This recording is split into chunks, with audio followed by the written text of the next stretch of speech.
राजू शेट्टी आले, माहिती घेतली नाही, बेछूट आरोप करत सुटले.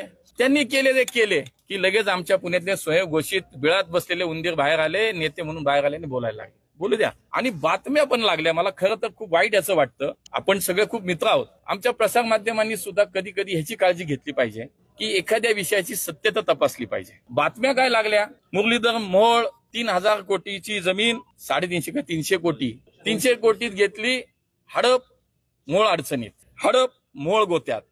मला असं वाटतं की शेवटी इथपर्यंत प्रवास करत असताना 30-32 वर्ष सामाजिक सार्वजनिक जीवनात आम्ही काम केलंय. मी वाईट याचं वाटतं की अशा एखाद्या चुकीच्या विषयानं एखाद्या राजकीय कार्यकर्त्याचं मनोबल खच्ची होतं, एखाद्याचं करिअर उद्ध्वस्त होऊ शकतं. पण मी समजून घेतलं की जी समोर तुमच्या परिस्थिती आली ते तुम्ही मांडली.